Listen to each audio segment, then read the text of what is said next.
I'm sorry. Okay? I'm sorry. I'm sorry. I'm sorry. I'm sorry. I'm sorry. I'm sorry. I'm sorry. I'm sorry. I'm sorry. I'm sorry, okay?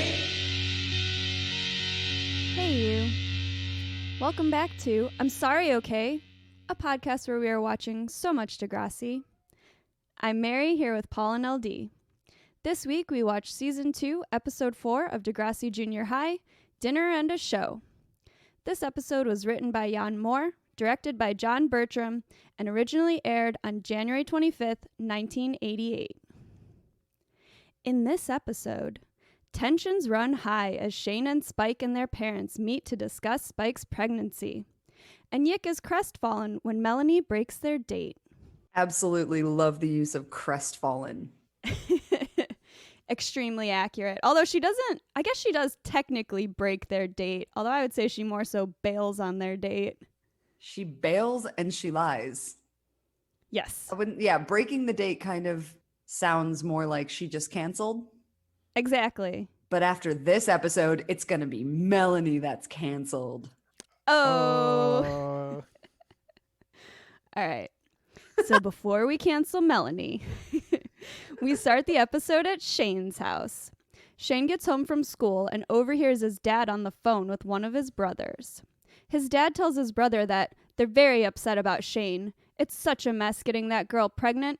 Mother is heartbroken and she can't face her bridge club. This had some real, for me, like Margaret Thatcher on The Crown vibes of like his dad having such a clear favorite child. You know what I mean? Like Yes. Shane is so clearly not the favorite child.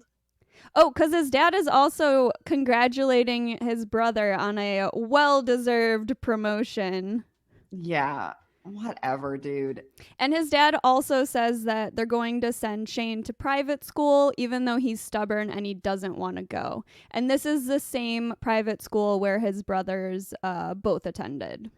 Okay, so two things. Number one, speaking of Shane's parents being born in a completely other century, his dad says she daren't face her bridge club. And I could not handle that. You dare not handle that? Daren't handle it. And then the other thing was I obviously had to look up if this private school that they wanted to send him to is like a real private school. Yes. Strathcona Boys School. So there is a Strathcona private school, and there's one, it's in Alberta, and it is the most, and I'm quoting, elite private school in Canada. Oh. Aren't they all? $21,000 a year, and it is still taxpayer funded. So eat the fucking rich, baby. Like taxpayers are still paying for this private school, but the taxpayer money can't go toward capital costs. So they can't like build a new wing onto their astronomy building or whatever the fuck. They have to fundraise for that. Well, and also, like, it's an elite school, but it sounds like it just costs a lot of money to go there. It's not, like, based on your entrance exams. Because I don't know that Shane is specifically a good student. Is he even going to, like, succeed at this school? Excuse me, what do you think elite means, all right? It means you have a lot of money. How You're right, dare my you? mistake. Obviously, that is the only metric with which someone who is elite is measured. Thanks. Of course. Yeah, man, this isn't a meritocracy. My bad. Also, Shane's dad refers to his wife as mother. Mother can't face her bridge club. I'm just like, were they written to be like 200-year-old British people? I like it. I think it makes them it's very easy to hate them. I think they're supposed to be like stuffy. Yeah. Of course like, they're uptight, stuffy. but they're also like his dad's religious. his dad's like a pastor. Right, but I'm like, so why does that necessarily mean that they're like wealthy? Because some of their attributes make them seem like they're like extremely well off. But then like a minister, unless they're like an evangelical pastor, they're not necessarily like really well off. I don't know. Maybe his mom's a brain surgeon. We don't know. I have a feeling that she is. a homemaker. A homemaker? But I cannot confirm. Oh, you betcha. Maybe she's a professional bridge player. Maybe that's what's really going on. She daren't go back. Come now, she daren't go back to her bridge club. All right, let's get away from this scene. Take me away. Let's take you away to school. So before school the next day, Arthur and Yick are watching Melanie and Kathleen on the front steps. And Arthur is telling Yick to just go ask her out again since she said yes before. Come on, bro. Bro, do it. But Yick is nervous and tells him that, I'll do it later. Fair. Kathleen and Melanie are talking, and Kathleen sees Shane coming and says, "Oh, look, it's Shane. What a creep. It's so easy for the boy. He doesn't have to do anything. I bet he doesn't even feel guilty." Followed by, "Hi, Daddy," as he walks past her. I just wrote in my notes, nobody asked you. This commentary is extremely unnecessary. Also, like, what a creep. I mean, I guess because he had unprotected sex. I don't think that makes him a creep. It sounded consensual. Yeah, it sounded consensual. As far as we know, like, Spike wasn't, like, pressured into it necessarily or anything like that. So basically, they're calling him a creep. Or Kathleen thinks he's a creep just for having sex as a teenager. I mean, to be fair, she also thought Beret Girl was a pervert because she wanted to talk about boys at a sleepover. And so, Melanie kind of agrees with us and tells her that it wasn't nice to hi Daddy Shane. Hi, Daddy. But Kathleen thinks that getting Spike pregnant wasn't very nice either. And that also doesn't stop her from then being like, here comes mommy. So it's not even defending Spike. You know what I mean? She's like, oh no, I'm just judgmental about everyone in this scenario. Like, I can't wait to see what she has to say about the baby. You know what I mean? And also, is this just her everyday commentary? Like, there's nothing new that's happened between these two. Does she just, like, comment on them arriving for school every day? It seems that way. Pre-internet. Yeah. All right, so over in Mama Nelson's car, Spike's mom is telling her that she needs to help out at the shop after work. Or after school. Spike tells her that she feels like she has butterflies in her stomach, and her mom tells her that it's normal and it's just the baby turning. Before Spike gets out of the car, her mom asks if she had breakfast. She tells her she didn't have time and she doesn't like breakfast anyway, but her mom tells her, it's not what you like, it's what you need. You're still growing and you're pregnant. I mean, the way that Spike's mom is interacting with her is so chill. She was like really nice about like kind of just, telling her that, but also just being like, yo, I'm just trying to look out for you here. I actually think this entire episode, Spike's mom totally kills it. Like, she's super supportive. Absolutely. She's super understanding. Like, she's concerned and she expresses that concern. She doesn't keep everything to herself, but she's also really letting Spike have her autonomy and her feelings. Mm-hmm. And of course, like, if someone kind of tells you what to do with your own body, you're going to get a little defensive. But her mom does try to say it, as we'll see later, when Spike has a similar interaction that is not as, like, kind. But yeah, her mom is really just trying to, like, give her some good info now. Like, hey, you really have to start thinking about this. Also, I think Spike has a little bit of a new haircut. It looked like she kind of had an undercut. Which her hair is looking straight up like 90s WWF Women's Champion Bull Nakano, and she looks awesome. So cool. Great stuff. Paul showed me pics, and like it's like literally the same hairstyle. It's amazing. Yep, I saw the pics, and everyone's looking good. If you have this haircut, good for you. Yeah, good job. If you have this haircut, you are certified cool. Next, we have Melanie and Kathleen. They're talking in the hallway. And when they pass Yick at the drinking fountain, he interrupts to ask Melanie if she wants to go to a movie with him tomorrow. Melanie is excited and says sure. She has to ask her mom, but she knows she'll say yes. Melanie in this scene, and throughout pretty much this entire episode, actually, because later she only puts a sweater vest over the whole thing. But She is wearing my look of the week. Oh, is it this like the tie with the flannel? Yes. So I love So her plaid good. shirt and her Yes. tie. I love the skirt with it. I love that it's paired with a green skirt. It's not something that I would personally wear, but I think she looks absolutely sick. And I also think Yes. that Melanie is constantly serving us like plaid after plaid after plaid. And True. it's time that we gave her the recognition that she deserves. Mm. True. Mm-hmm.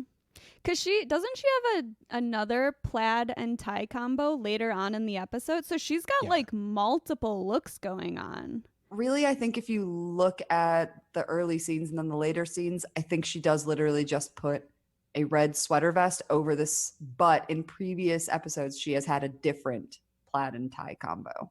Oh, really? I hadn't even Yes. noticed it until this episode. Yes. Interesting. Yeah, Cool. and it's also a good She's- mix of like masculine and feminine, like the tie, but then the like super flowy skirt, but then the structured shirt. Like, And the tie she's is a got all little going on. loose too. It's not like Mhm. it's like a tied tight like necktie look. It's got an Annie Hall vibe, Mm, that kind of mhm, loose. mhm. Yeah, she looks great. Also got to mention that when Melanie and Kathleen are talking, Kathleen's mom is always busy. I wonder what that's about. They're trying to find a place to study, and Melanie wants to go over to Kathleen's, and Kathleen says, no. I wonder if that will be something that we explore in a future episode. Perhaps knows? some foreshadowing. Also, love Yick here. Just a fucking absolute king going for it. just blurting it out. He clearly had like no real game plan, but he was just like, I'm just going to say words and maybe it'll work out. And at least thus far, it did. He's like kind of 2 for 2 with Melanie. Like she always is really excited just that someone's like asking her out. However, I think that's part of the problem. She's excited that someone is asking her out, not that Yick is asking her out. yes. And to your point, after they walk away, Kathleen calls it a date and Melanie says it's not a date, it's just Yick. Kathleen says they had a good time when they went skating together, but Melanie says they're just friends and he's just a boy. I'm ready for a man. Good luck with that. True, truly. So then Zit Remedy walks by and Melanie says hi to Snake and then tells Kathleen that's a man. Look, they had that like in the Great Race episode, they had that little like nice talk in front of the school. Like Snake he's a chill dude. Like he is a nice person. It makes and it has sense. to be said, you can't help who you like. Like clearly Melanie has had a crush on Snake from the beginning. Yeah, I don't want to get all like nice guy TM about it. Like, ooh, she should just like Yick. But obviously she and Snake have absolutely nothing to talk about. Oh, and also, I forgot to mention, Yick asks if she wants to watch Revenge of the Reptiles, but Melanie says it's not her style, but she hears Crying in the Wind is decent. And Yick seems skeptical, but he's like, whatever, sure. He'll look up movie times and like talk to her tomorrow. Hell yeah, Yick. So I wanted to know, which movie would y'all want to see? Revenge of the Reptiles or Crying in the Wind? I think I would probably go with Crying in the Wind. I got my period yesterday, so Crying in the Wind for sure. So the choice is obvious. I mean, I feel like I obviously also want to see Crying in the Wind. However, bonus option, Revenge of the Reptiles, Crying in the Wind, or Swamp Sex Robots. I feel like I would maybe do Revenge of the Reptiles on a VHS. Like I'd wait till the home release. So then you could do a double viewing, Revenge of the Reptiles, and then the late night show, Swamp Sex Robots. Oh, that's the plan. Genius. That's the date night. I love Absolutely. the names that Degrassi writers come up with for movies. Yeah, I also found that Crying in the Wind is a song by Paul Anka. It was very dramatic. Is it? Crying in the wind. I find that usually when I'm crying in the wind, it's because it's extremely cold in Chicago and it's involuntary. My eyes are just watering. Yeah, I get a lot of moments where I come in from being outside and people are like, are you okay? And I'm like, it's windy. And Yeah. I don't meet a lot of people that seem to have that problem. Well, you know me. So after they walk away, Joey tells Snake that Melanie obviously likes him and says that Snake is irresistible to chicks. Little chicks, that is. And Wheels says he's got to start somewhere. So this is the start of them like really dragging him for dating someone younger. However, she's only a year younger, so I wasn't really sure. I wasn't sure how I felt about that. Joey just likes cutting down his friends. That is like his Yes. favorite pastime for sure. I don't know though. Put yourself in the 8th grader mindset though.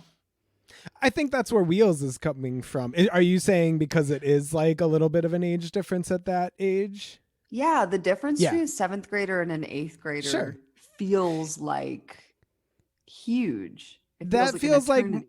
more like what Wheels is trying to say in all these interactions. He's just sort of like, I don't know, dude, think about it. He sort of gets in on like, you know, like ragging on Snake, but he does come at it from more of a like, I'm not sure if she's too young for you. I honestly think that Joey is making fun of her because he doesn't find Melanie to be attractive.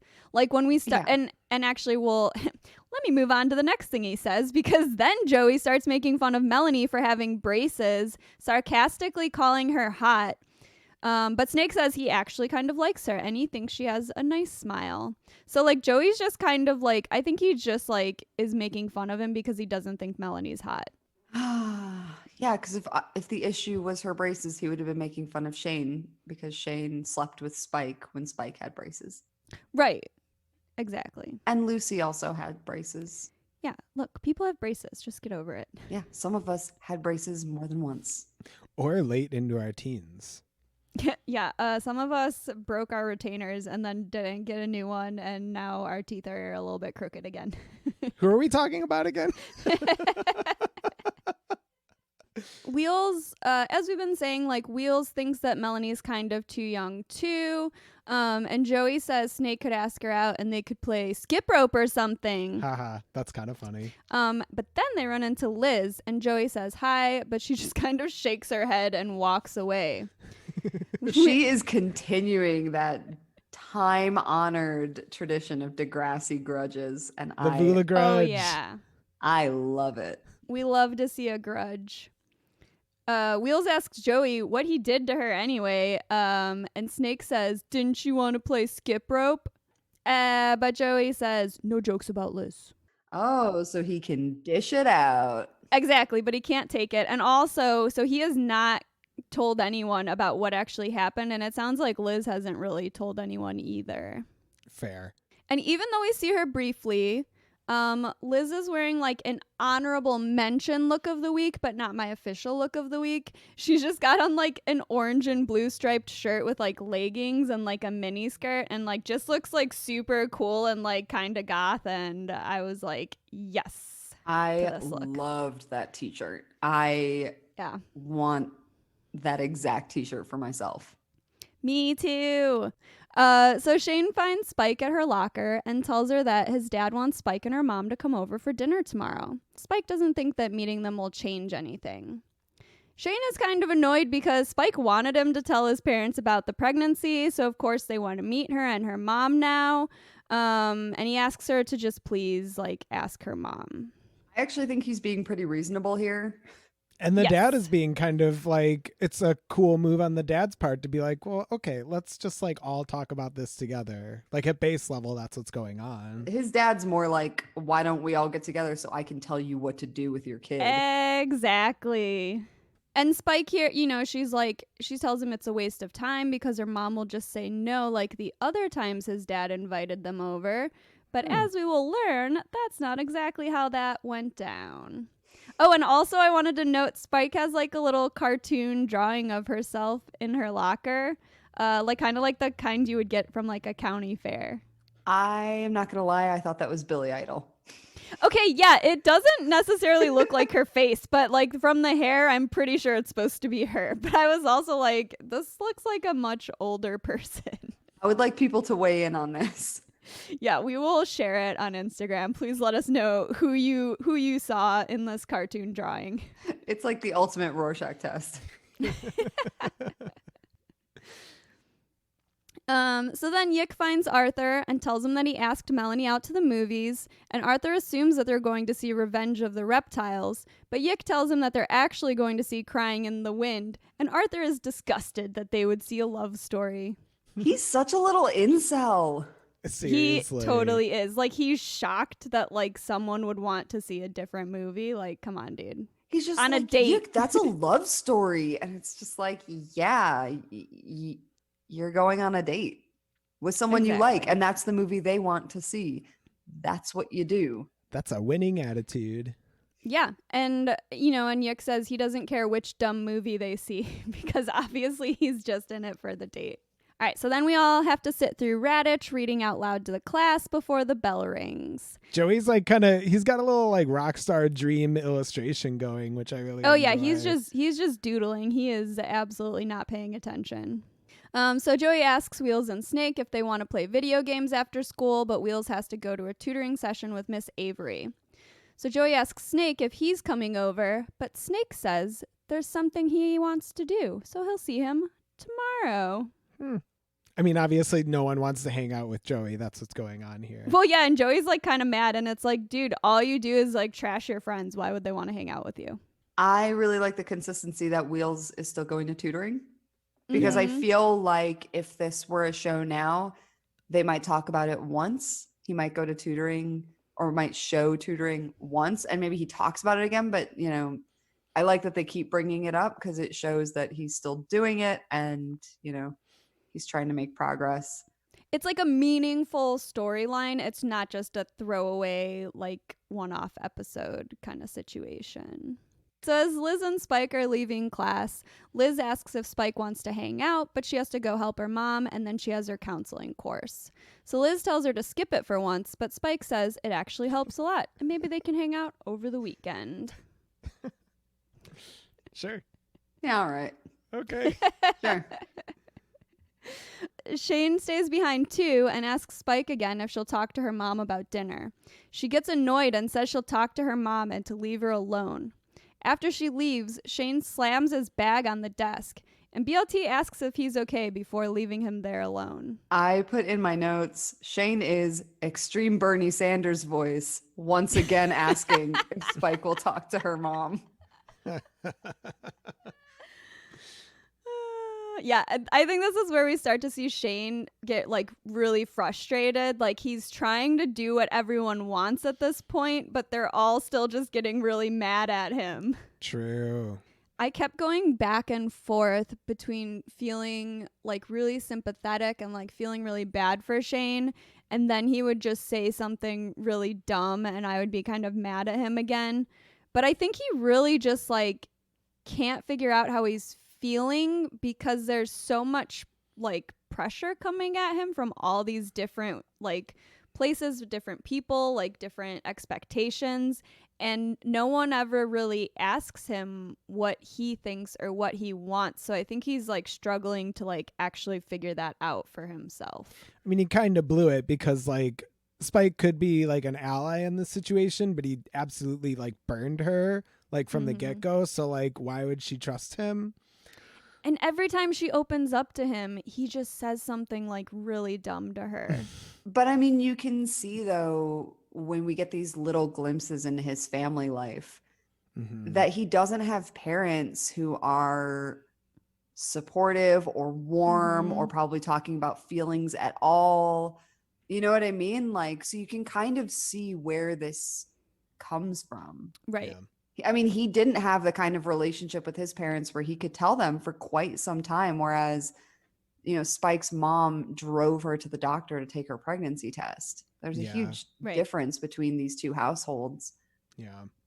Right. And even then, you know, Shane did still show up for the doctor's appointment. So he's like kind of showing up for things. But then like it's with him, it's always like one step forward and then like two steps back, like kind of situation. He's a teenage boy. He's 14 years old. He has no idea, you know, what to do. And he has no real guidance. He's not having the kind of heart-to-hearts that, Spike is having with her mom. No, not at all. So then we have Snake waiting at the very same drinking fountain as Yick after school for Melanie to walk by so he can talk to her. She walks by with Kathleen, and Snake says hi and gives Kathleen a get the hell out of here look, and then Melanie tells her she'll see her later. So after Kathleen leaves, Snake and, Melanie act kind of awkward until Snake finally asks if she wants to go see a movie. She asks which one, and he tells her he hears Revenge of the Reptiles is fabulous. And she says she heard the same thing. I can't wait. Oh, Melanie. It's like a slow motion car crash. You see it all before you. You can see exactly how this entire plot is going to go. It's like, because of the time when this was made, there were only two options. One, the way the plot actually goes, and two, she tries to go on the date with both of them and keep swapping between them and being like, I have to go to the bathroom, and then changing her outfit, but then she sits down in the wrong outfit with the wrong guy. I love Kathleen not being able to track human emotions and cues in this scene, by the way. Well, Yick always asks Melanie out right in front of Kathleen. But I think because I think there's I didn't really think about this at the time, but I think there's some dynamic between Yick being younger and more casual and Snake being a little bit older. Snake wants privacy, when he's asking Melanie out, but Yick doesn't really care. He's just kind of blurting it out. His friends have already kind of made him feel awkward about this. I didn't think about that either. So Snake asks about Friday, and Melanie thinks for a minute, probably remembering her plans with Yick, but she tells Snake that she's got nothing going on Friday. Hell and then they yeah. say great too many times as she walks away. Great. I love the great. Great. Great. Okay, I do love that. And I don't necessarily feel like the conversation is flowing between Melanie and Yick, but I think that is supposed to be our impression, that they have a little bit more of a natural dynamic than Melanie and Snake do. It's way more relaxed, even though Yeah. it's still awkward. But yeah, no, it's these two can't talk to each other. I mean, he's a real man, so he doesn't know what to say. Exactly. I too do not know what to say to men. I often find myself at a loss when speaking to men. So Melanie finds Kathleen and tells her that Snake invited her to see Revenge of the Reptiles tomorrow night. But Kathleen points out that she didn't even want to see that movie. But then Melanie says the exact same thing as Yick. Who cares about the dumb movie? Which is a very, if you're just trying to go on a date with someone, you don't really care what you're doing. You're just, excited to spend time with them. I am, for possibly the first and only time, though, gonna side with Kathleen here. And listen, I'm as disappointed in myself as you are. I don't want to agree with Kathleen. In fact, I would say that if you agree with Kathleen, you're probably on the wrong side of history. And yet, here we are. And she's just like, but you're going out with Yick. What the fuck are you doing? She's even sort of like, you guys had fun when you went skating together. Why wouldn't you just want to have a good time? She's very Team Yick. And I've never even seen her and Yick specifically interact really, but she's really defending Yick throughout this whole situation. I think it's less about Yick and more about the fact that it's she sees this as morally wrong to have made plans with him and then now canceling on him with a lie. Right. You know what I mean? I don't even know that it is, but I think she's so kind of guided by her personal morals. And she sees it, Melanie and Yick's plans, as a date. Melanie says it's not a date. And she says, Snake's an older man. He's in grade 8. This is so decent. So she's just super stoked about this and is acting like, my plans with Yick don't really matter because that wasn't really a date anyway. But obviously that's not how Yick feels. And Kathleen knows that that's not how Yick feels. And yeah, so she's very against this situation. Also, they've both asked her out for Friday night. I don't understand why she couldn't just tell Snake that she's busy on Friday, but she'd love to go out on Saturday. This is a zero-sum game in Degrassi. If you say no, not this time, that's it. It's over. It kind of does feel like that, though. You know what I mean? Like, even, on my first date with Sam, I had the flu, and I was afraid that if I canceled the date, that I would never hear from him again and we would never get to go out. So I went on the date with the flu. Oh, It was awesome. in a pandemic? Just kidding. 6 years ago? But yeah, so I don't know. I guess I could kind of see like just being like, oh, I gotta nuke my plans because this is where I want to be on Friday. And when you're like 13, everything feels so urgent and so important and so kind of like all consuming. It's like the real date that she wants to go on versus I feel like with Yick, it's kind of like practice dates almost. Like she's sort of like, oh, like a boy is asking me out. I want to be going out on dates, so I'm just going to do it. But she's not actually like developing feelings for Yick. Sorry, buddy. All right. So then Melanie calls Yick from a payphone to tell him that she can't go to the movie. Kathleen tells her she doesn't think it's fair since Yick asked her out first, but Melanie tells her not to be so boring. So Melanie tells Yick that her parents said she can't go tomorrow night. And afterwards, she tells Kathleen he was kind of disappointed, but it's just a little white lie, and what he doesn't know won't hurt him, except that he is absolutely going to find out. And also, it's not a little white lie. It's a blatant lie. And as we've discussed many times on this podcast, Melanie did not smash that subscribe. yeah, Melanie is not listening to I'm Sorry Okay Pod. That's okay sold OKAY. She is just, she's winging it. No game plan. She's improvising. She's going off book. And shit's gonna blow up in her face. There's no real way to like lie to get out of this situation because she's just like kind of being a jerk to Yick right here. Like there's not really like what element of truth could she base a lie on in this situation? So she could have said, hey, you know what? Actually, something else came up on Friday. Could we reschedule for Saturday? However, she still runs the risk of running into him on her other date. So it's true. Risky. There could have been a better lie, but she still could have ended up in the same situation because that's the very thing that he was inviting her to. You can't go to the very thing that you were invited to with someone else because obviously he might just end up going by himself or going with a friend. Come on, Melanie. You already wear a secret bra. Like, figure out how to lie. Also, do we think this is the very same payphone that Yick and Arthur used to call Dr. Sally? So Yick even has history in the very payphone where he is now being lied to. It is the same payphone because it is Kitty Corner from Degrassi Grocery, which they pass and then Spike comes out of. All right, so Spike actually goes to her mom's salon after school to help out. And her mom tells her that that boy's father called to invite them to dinner tomorrow night, and they're going.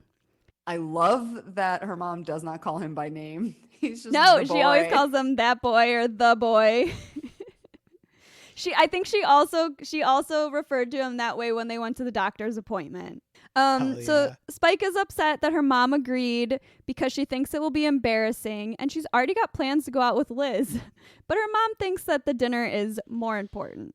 Her mom is right. Fair. Yeah. So Shane's dad wanted them to come over to their house, but Mama Nelson said they will go to a restaurant and will pay their own way instead. Which I think totally makes sense. Yeah, Boss it's like move. Neutral ground, and it's like, look, we don't want or need anything from you. It's like establishing that right away. Because I think she knows, like, as a single parent with, like, you know, the child who's actually pregnant, like, she's in a more vulnerable position than this, like, two-parent household. They seem to be, like, pretty well off. The dad is, like, a minister, so he, you know, has supposed, like, moral authority. So, you know, her mom is kind of feeling as intimidated as Spike maybe, but she knows enough to like push back against that. Whereas Spike just wants to avoid the situation for like all those reasons. Her mom is reading the room and she's just like, I can see exactly how this is going to go if we go over to their house. Right. Exactly. It's like meeting a human man off the internet. You're going to go to a neutral public place, Yes. you know, to More diffuse the hot situation. tips. Yes. If you think you're going to have an uncomfortable dinner, do it in public. You have an easy exit. There's other people around. It's just like it's like a more balanced situation. So Spike's mom also says that Shane's dad said he had invited them over before and had asked Shane to pass along the message, but Spike lies and says he never did. Her mom calls him a typical boy and says he just wants to get off scot-free. Nice. So over at the McKay household, Shane is holding a pamphlet on Strathcona Boys School and talking to his dad. So maybe someone had a visit from Mama Kay, although I guess she maybe doesn't have pamphlets on private school, but Well, like, you know how people say like different strokes for different folks? It's like different pamphlets for different parents. Oh, that's good. All right. This is my utilitarian prop of the week, by the way. The nice. Strathcona Boys School with an apostrophe in kind of a weird spot. Oh, is there some bad kerning on this pamphlet? No, it's like right, 'cause boys would be plural. Apostrophe S, yeah. Right, which would be the singular, yeah. It's a singular boys So school. so how good is this school really? Exactly. You're gonna pay 21 grand and not even know where the fucking apostrophe goes. Absolutely Unbelievable. not. Save No, your money. Go yeah. to Degrassi. They know how to make a pamphlet. So Shane tells his dad he doesn't want to go to school there because he likes Degrassi. But his dad says that doesn't mean he won't like Strathcona. Strathcona. Even the names here. Would you want to go to Degrassi or Strathcona? Come on. Strathcona sounds very Scottish. A lot of like Scottish stuff starts with Strath, which I think might mean like next to or something like that, because there's like Strathclyde University and like the Clyde is the river. Okay, so his dad also tells him, his brothers went there and they both enjoyed it, but Shane says he's not like them, and his dad says, well, maybe it's time you start trying to be.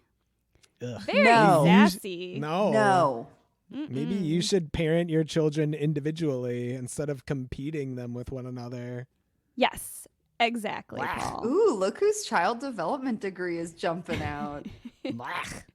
You know what, Hate Paul? it. And I think that's actually the dad's problem in general. He never treats children as individual people. He always wants to like treat them as like just a general like type of person. Yeah, for sure. So then Shane says he wants to stay to help when the baby's born, but his dad tells him when the baby's born, it's going straight up for adoption and he won't even see it. That's because he talks later about how they're going to send Spike to like one of these homes for like pregnant teens where they were having their babies taken from them and forcibly put up for adoption. So his dad feels like he already knows how this whole situation is going to play out. And Shane asks, like, what if it doesn't go up for adoption? And his mom stops cooking in shock, and his dad tells him he's done quite enough damage already. So they're like not even considering this possibility. Like his dad has already decided exactly. They're gonna send both of them away.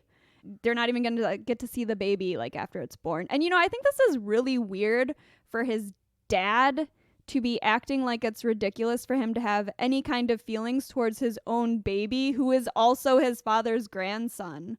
But he's acting like all of these like feelings that Shane is having, like that they're just like total nonsense. but I guess he's older, he's religious, he's clearly conservative, and he's just seeing this as a problem that needs to be solved as opposed to, something for everyone to discuss, a situation that they're in. He's just like, that baby is going to be a problem. And that is going to hold my son back from achieving all of the things, from my youngest son getting a promotion that he deserves, just like his older brother. You know what I mean? I think he Right. sees this playing out long term and is like, this is going to ruin his life. So we must get rid of it. And while we're at it, just get rid of both of the teens also. I mean, when you say the words old, religious, and conservative, I can only think of the word control, and like that's what we're seeing here. He's like trying people who want he's trying to control the situation. Yeah. disgusting. Yep. Yeah, and honestly, and I think we all kind of feel bad for Shane. Like, you know, everyone's like really blaming him for this situation, but no one is like really asking him like what he wants to do now that he's like in this situation. So now it's Friday. So after Miss Avery's class the next day, Kathleen tells Melanie that she heard Revenge of the Reptiles is really scary, but Melanie doesn't care about the dumb movie. She's more worried about Snake trying to kiss her. Fair enough, pal. Yeah. The hype around this movie is real, though. Mm-hmm. I know. Yeah, there's a lot of hype around Revenge of the Reptiles. And then Melanie describes truly the plight of all women everywhere throughout time. He'll be mad if I don't let him. But he'll think I'm easy if I do. Yikes. Yick walks by looking so bummed and tells her to have a nice weekend. Oh, buddy. After he walks away, Melanie says, "You understand, don't you, Kathleen? I had to say no to Yick." But Kathleen says it still feels wrong to me, and I think we all agree. It is wrong. Hell yeah. It is wrong. Can't believe I'm agreeing with Kathleen again. Yeah, Melanie, you really brought us to a place where none of us wanted to be, which is in agreement with Kathleen. And I will never forgive you. Yeah. Melanie didn't really say no to Yick. She just lied to him to get out of it. Yeah, she could have been honest. She could have been like, listen, I really like you as just a friend, and someone Right. that I like as more than a friend asked me out, and I would like to go out with him. Oof. Oh, that would be terrible. Listen, That would be- Brutal. that'd be awful. That would Dear be God. really terrible. I'm not saying it's good. No, but yeah, but she's acting like she said no, like he asked her out and she said no, which is Yeah. absolutely not what happened. He asked her out and she said yes, and then she Excitedly. lied to get out of the plans. Yeah. So yeah, Melanie definitely has some internalized slut shaming going on in this scene. And she does kind of say she wants Snake to kiss her, but then she's only thinking about what his perception of her will be if she lets him or not, which is also like a kiss should be mutual. It is not necessarily letting someone do something to you. So over in the locker room, Yick is telling Arthur that life is so unfair, and he wonders what's wrong with Melanie's parents and what did they think he was going to do on their date. So he's over here thinking that her parents specifically didn't want her to go out with him. It's Which so is sad. Poor Yick. Arthur's like, well, at least you don't have to see Crying in the Wind now. He's just sort of like, well, whatever. You didn't want to see that movie in the first place, bro. Yeah, and then since neither of them have plans, Arthur invites Yick to go see Revenge of the Reptiles, and the plot Hey. thickens. Now we're cooking with gas. So outside of school, Snake is unlocking his bike, and Wheels and Joey can't believe he's actually taking Melanie to see Revenge of the Reptiles, a guy's movie. But Snake says Fair. she said she wanted to see it. Which is also fair, because she could have been as honest with Snake as she was with Yick. Exactly. She could have been like, actually, that's not really my vibe, but would you want to go see Crying in the Wind? Exactly. Although I don't totally like this, like, oh, of course girls want to see the crying movie and boys want. It's like, not necessarily. But This for is a true. date, yeah. And not even just for a date, but it's like, I feel like she was honest with Yick, and that's what she really does want to see. Like, she really does Exactly. want to see Crying in the Wind. So, of course, like, girls can want to go see Revenge of the Reptiles. Mm-hmm. But As I we've mean, all even from- discussed, all three of Yeah, us want we- to see Crying in the Wind.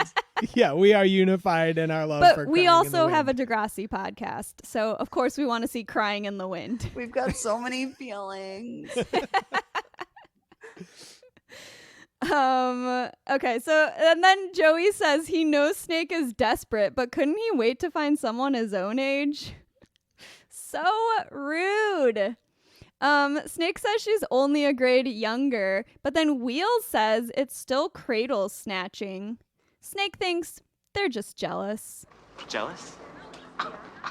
Jealous? I think Snake is right. He's absolutely right. You're just jealous.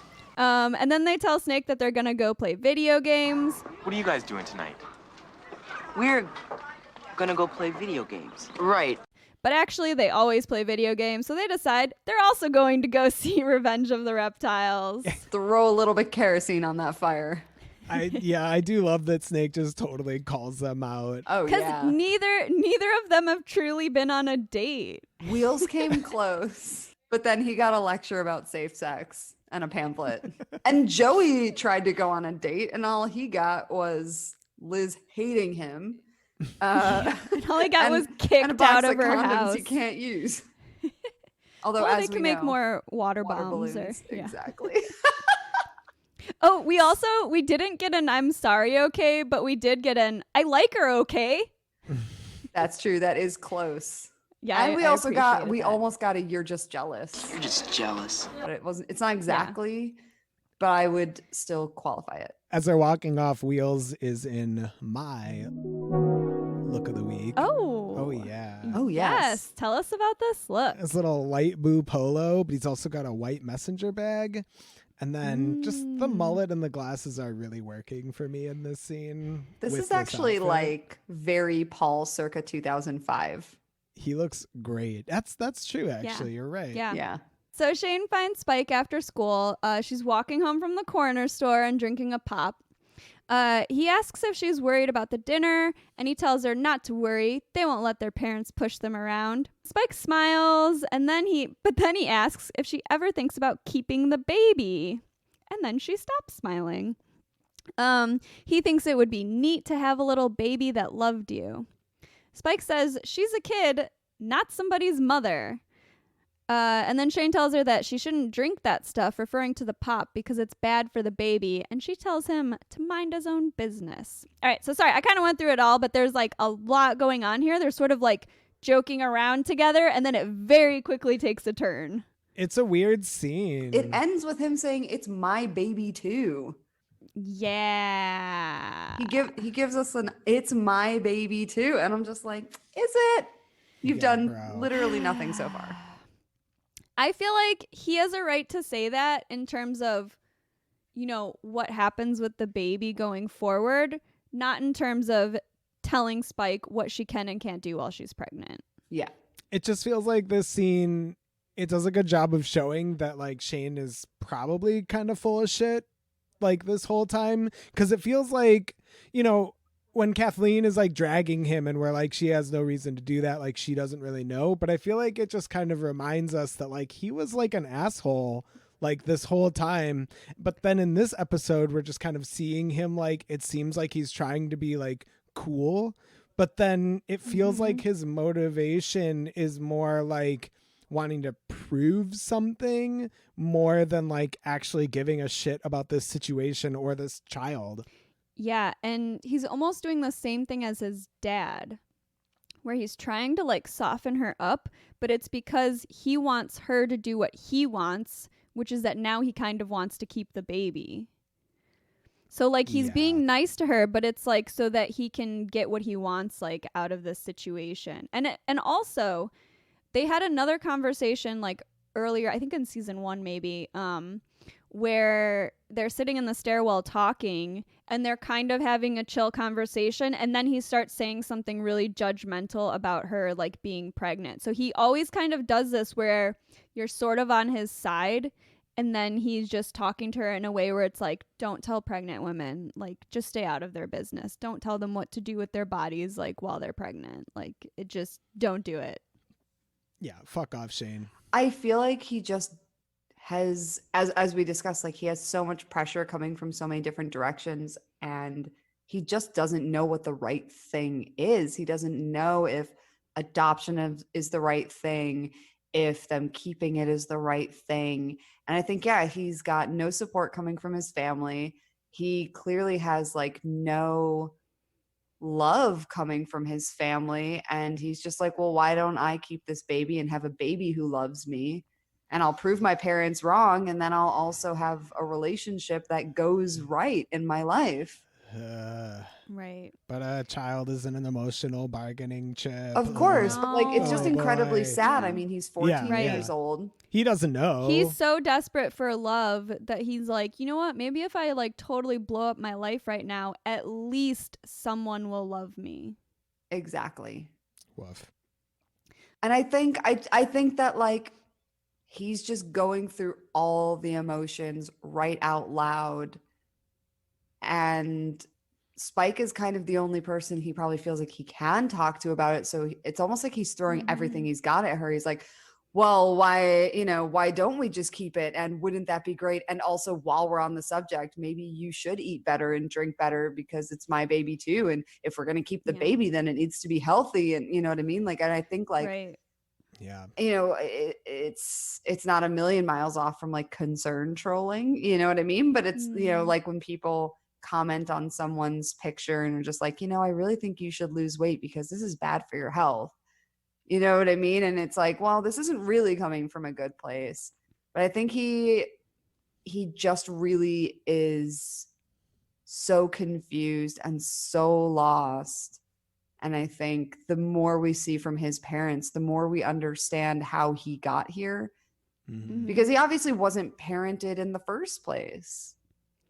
Right. Just like ordering someone around is not parenting. And you would think someone who is a minister and counsels people would be able to better interact with someone. But his dad is all about telling people what to do, not like guiding people to the best option for themselves. Well, like Paul said before, his dad is all about control. Yeah. His dad wants to control the situation. He doesn't want to do what's best for Spike or what's best for Shane. No one has asked them what they want to do. Yeah. And yeah, he starts off acting like, you know, it's them against their parents. But then he kind of turns on her. And I think this is why Spike always feels like she can't really trust him, because he always disappoints her in the end. And then she kind of cuts a promo on him as she's walking away. She's like, you know, you have it so easy. You don't have to worry about like your body changing or going to counseling or being responsible. And so he looks kind of bummed, but then he's still like kind of like, see you later. All right, so over at the salon, Spike is helping her mom get ready for dinner and tells her that Shane actually did invite them over for dinner before. She didn't tell her mom because she was scared of what her parents would think of her. I really like that she comes clean here, and I also really like Spike's mom's reaction. I love that. She doesn't care. Well, she's just like, you know, but then awesome. And she's like, why are you telling me now? And Spike's like, well, I thought it might come up at dinner, and it'd be better if you were going to get mad for you to get mad at me here than there. Which is also a very good point. But her mom is just like supportive and cool, and she's just like, don't worry. We'll knock him dead. You and me together. Yeah. I love Mama Nelson. Yeah. Honestly, this scene like made me tear up because it was just like so sweet.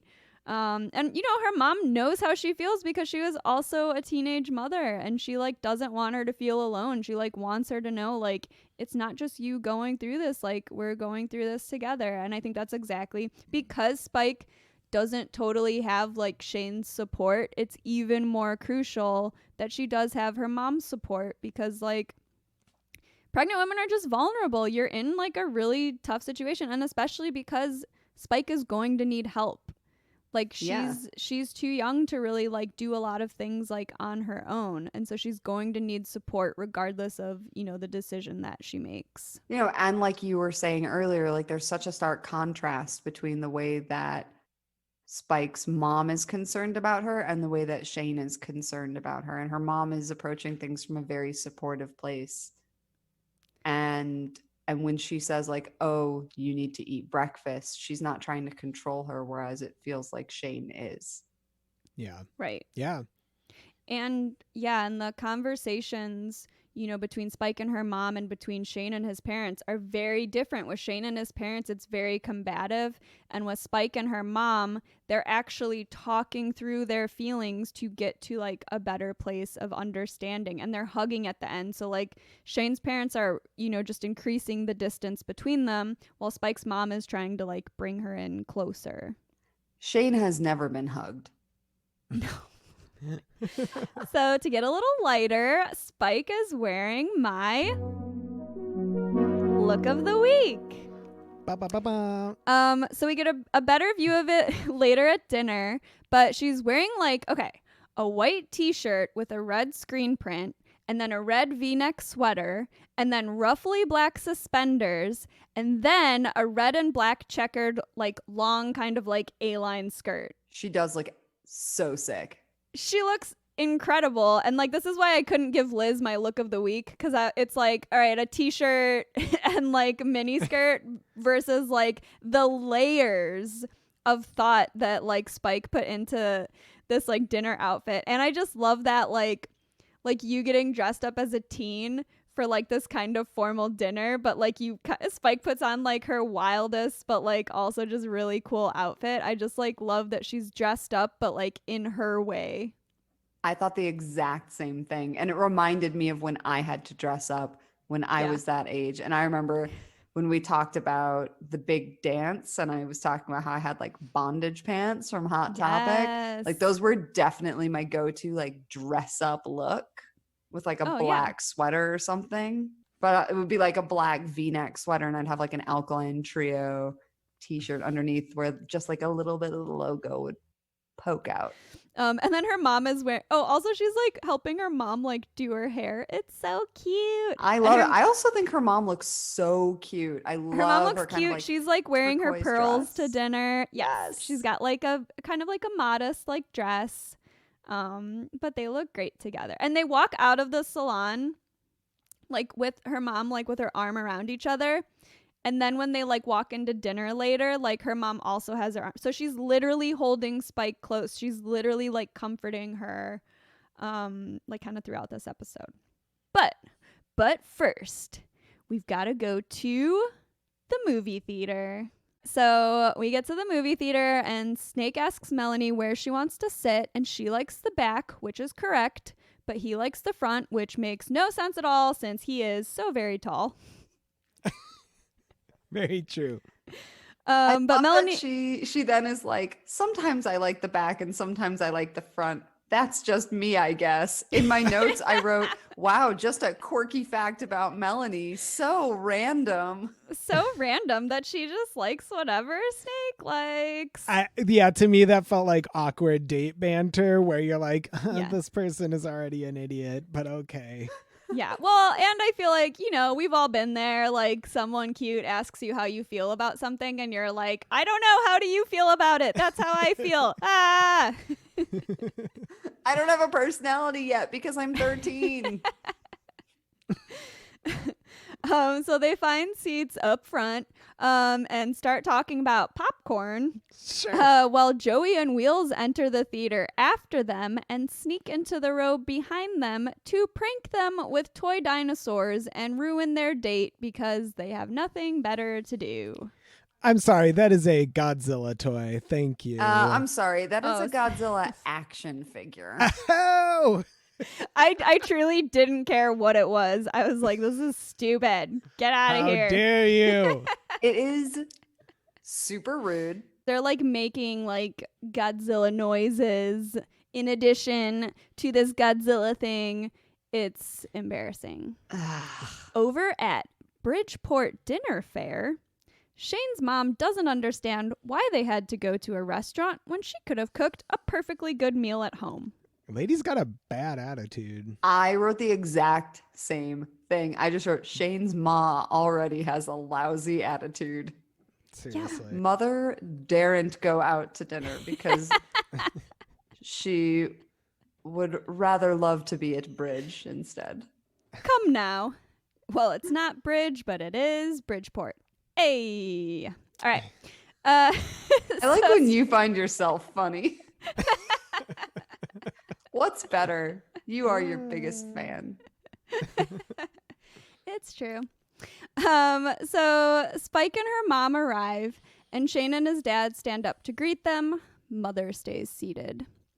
Shane's dad introduces the family and says, "You must be Spike." But her mom corrects him and tells him that actually her name is Christine. Nice. Go get him. Shane's dad says, as a minister, he has experience with situations like this. Emotions tend to run high. But he's sure that they can all handle this reasonably. Really right out of the gate, just patronizing. Also, buddy, tensions run high because you've decided you know what's best for a young woman. Yeah, and because he probably expresses himself in a way that's extremely rude and demeaning. Just a guess. If we had to guess, I just wrote kick him in the balls in my notes. And Mama Nelson also orders a Bailey's on ice and asks for a separate check. So she's establishing right away, you're not paying for this dinner. Like, we've got it. We can take care of ourselves. We want nothing from you, including this drink. But I do love that she orders Bailey's because she's I'm gonna need to drink through this situation. She's classy though. She got one look at this dad and she was like, Bailey's, please. Isn't he wearing his collar? Yeah, he is. At dinner? Of Yeah. course. Oh, Of yeah. course. Back at the movie theater, Joey and Wheels are being straight up assholes and making kissing noises behind Snake and Melanie. Melanie turns around to talk to them and sees Yick and Arthur walk into the theater and tries to hide her face. She's done the hiding the face thing before when she had a big zit on picture day. So she's very good at hiding her face. I forgot about that. I love it. She always thinks she can just hide in plain sight. She's like, I'll just pull my bangs down. This is fine. No one will ever know. One thing I love about this scene is that they're behind them. They're telling her to give her a kissy wissy. And then they say that they're practicing in case they ever get dates someday, which I really love because obviously now they're heckling Snake, who kind of earlier was like, you guys don't even get any dates. So now they're like, well, now we're practicing. Yep. Oh, we don't get dates, huh? And also when Melanie keeps hiding her face, Snake asks what's the matter, and she's like, I dropped something, even though she's not even looking. She's for like, something. y'all are assholes, and now I am one of the assholes. She is bad at lying. Oh yeah. She doesn't even bend over. Pretend to just be like, I lost my earring. Seriously, Melanie, get it together. So Yick and Arthur are also debating where to sit. And Yick pulls the, okay, well, you do what you want, and I'm going to sit over here move. And then Arthur follows him, and they go right to the very row where Snake and Melanie are sitting and sit down right next to them. What are the odds? It's actually a really lame move because would you ever go to a movie and sit down next to someone from a different grade who you don't hang out with? And they had to walk past some people who were very rudely sitting at the end of the row in those seats, even though there's a bunch of empty seats in the middle. Nothing I hate more than those guys. But obviously that all has to happen in order for Yick to say hi to Snake and then see Melanie hiding her face. Oh my God! He says her name and she turns and gives him a pretty shitty smile and says hi. Shit-eating grin. And he just glares at her as the movie starts, and then he gets up and walks out of the theater. Lying sucks. He looks like he's gonna feed her to one of the reptiles. I was glad that he did not look like he was gonna cry, because then I would have felt really sad. But no, he looks. Oh, he just looks death pissed. stare. Yeah, That is a death stare. Yeah, he's got that Vula and Liz death stare down. Oh yeah. Yeah. Oh yeah. Back at the restaurant, Shane's dad tells Mama Nelson that he can recommend a good home where Spike can stay until afterwards. We have tells talked him- about this. Yes. They are bad. He should not be recommending these. No, at all. It is not a good home. It is a bad home. It is a bad home. And my guess is he totally knows what's going on there. Oh, yeah. But he doesn't care about the experience of the girls actually going to these homes. No. He just thinks that they serve a function, which is to hide things away. Spike tells her mom she doesn't want to go away, and her mom tells her she's not going to, and then tells Shane's dad that Christina's staying with her. So then he says it's sometimes in the young person's best interest to get away because people can be very cruel. And she tells him it's sometimes in a young person's best interest to stay at home. The people who are cruel are people like Shane's parents. Exactly. Those are the cruel people. You've got to protect these children from people like us. Exactly. And also Kathleen. Shane's dad says that he's happy that Shane has agreed to go away to private school, But then Shane tells him he hasn't agreed. We're only trying to do what's best for you. No, you're not. You're trying to do what's best for you. You want me to go away because I embarrass you. So Mom can play bridge again. Sorry I'm not perfect like Carl. No one said that. That's what you think. Ha. I'm really proud of Shane in this No, that was scene. cool. I yeah. think he is inspired by Spike's mom standing up to his dad. Spike's mom is saying everything that Shane wishes his parents felt about him. He doesn't want to be sent away. He's in a scary situation. He wants to be around his family for support. Of course he doesn't want to be alone in a new situation. Mm-hmm. And Shane also says he knows he made a mistake, but he wants the chance to do the right thing. And then the big reveal, he wants to keep the baby himself. Yeah, pal, that's not going to happen. Buddy. Mama Nelson also says she's not going to send Spike away like she's committed a crime. So she's really arguing against this whole let's pretend that this is what's best for, Spike. She's like, no, that's what you do. That's what you would do because you were ashamed. And I'm not ashamed. She didn't commit a crime. They're just kids and they made a mistake. Before school the next day, Kathleen is waiting for Melanie and asks how her big date was. Melanie says they didn't have a lot to talk about, and then she sees Yick and tries to say hi, but he just glares at her again and walks away. Bro, she's not worth it. Hell yeah. Mad respect for Yick I here. love the glare and the walk away. Oh, Yeah. yeah. He walks away like a boss, too. He's just like, pff. Kathleen asks what that was about, and Melanie just kind of tells her that she hates herself. So Melanie feels sufficiently bad at this point. I have decided that Melanie is a Scorpio. Okay. It's just the feeling that I got from her kind of constantly chasing, she wants a hickey, she wants to kiss. She's got that raw Scorpio, sexual energy. But also a bit of self-loathing. And she's kind of sneaky. Yeah, exactly. She's a bad liar, but she is a liar. No offense to Scorpios listening, man. Hey, I've got some Scorpio in me. I don't take offense on behalf of all Scorpios. So also, Kathleen's also being kind of cool here because she just is waiting for Melanie to ask her how the date was. So she's not waiting to give her more shit about it or anything. She's just so how was it? So Kathleen is also kind of being a pal right now. Which is truly shocking. Yeah, let's savor the moment because I don't know when it will happen again. Possibly never. It's very possible. So Shane is also waiting for Spike before school, and he apologizes for the dinner. She asks if he really wants to keep the baby, and he says he doesn't know, and he has to get counseling. But his parents aren't bugging him so much about private school now. Okay, what? He was very determined to keep this baby, and now he's just suddenly I don't know. Yeah, I was just was this just a power play? Nah, I could see he had an explosion at dinner and said all the stuff that he said. And so I could see them resolving it at home and just being okay, let's take a step back.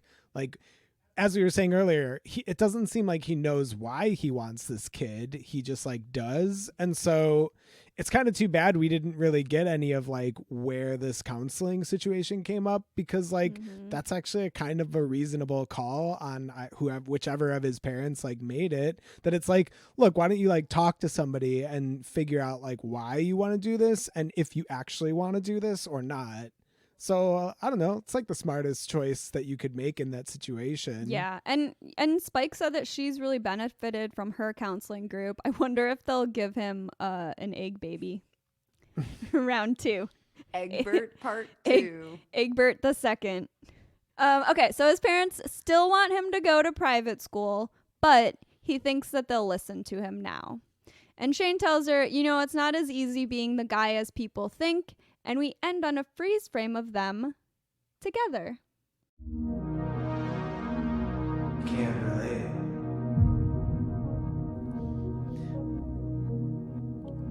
I really wanted to say Yick here for being clueless on how to ask someone out, but he was way too confident overall for me to actually even dream of that. So I think I gotta go with Kathleen here. Oh, LD this is is shaking her a head. first.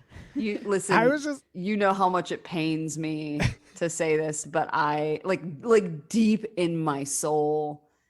But I too related to Kathleen in this episode. hell yeah. Wow. I was just into how she wouldn't let the relative injustice of the situation between Melanie and Yick go, because it really wasn't that big of a deal. I like taking a step back. It was sort of like, she just kind of like in not the best way broke plans, and it's very whatever, but also fuck that. But also it was cruel. It wasn't nice. It was deceptive. Yeah. Like Yeah. she went on basically the date that she was supposed to go on with Yick. So I actually really vibed with Kathleen reminding Melanie that this was not a nice thing to do. Yes. So I guess I kind of related to Wheels in this episode. He seemed sort of like legitimately concerned that Melanie might be too young for Snake to date. He's super immature with Joey, but also in the way that teenagers just act dumb, and it actually kind of seemed like a realistic date that you might end up on as a teenager with like someone's dumb friends like kind of trolling you. So I probably also would have like shared my opinion even though no one asked for it, and then acted like a dummy on a Friday night because I had nothing better to do. But I probably should have just related to Kathleen like both of you did. Well, thanks for changing it up. Just adding some variety. So, friends, what did we learn today? I learned that being straightforward can be difficult, but it usually helps keep a situation from becoming a mess. So just say what you mean, y'all. It'll be okay. I think that we learned that communication is important. Melanie could have avoided hurting Yick if she'd been more honest, or even if she had simply just told Snake that she already had plans and asked if they could hang out a different night.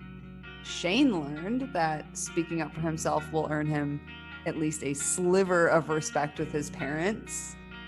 And once Spike came clean about withholding dinner invitations from Shane's parents to her mom, I think that her mom was also really supportive and understanding. So basically, it's good to tell people how you're feeling and just be honest.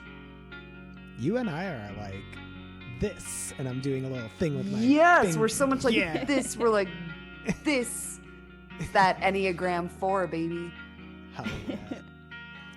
Well, I think we learned that sometimes you're so afraid of being judged by people that you can forget that you're actually a cool person and that there are people who love you and will have your back. Spike was so worried about what Shane's family would think of her, but her mom was ready to protect her and to push back against Shane's dad. And Shane's dad tried to establish his authority at dinner by saying he had experience in these situations and trying to tell everyone what was best for them. But Spike's mom has actually been through this herself and knows how her daughter is feeling and what she actually needs. Her lived experience ends up being more useful than Shane's dad's work as a minister, because she's thinking about who her daughter is as an individual and what's best for her instead of just generalizing. And even though a family might look like they've got it together from the outside, true closeness comes from listening and empathizing, even in difficult situations.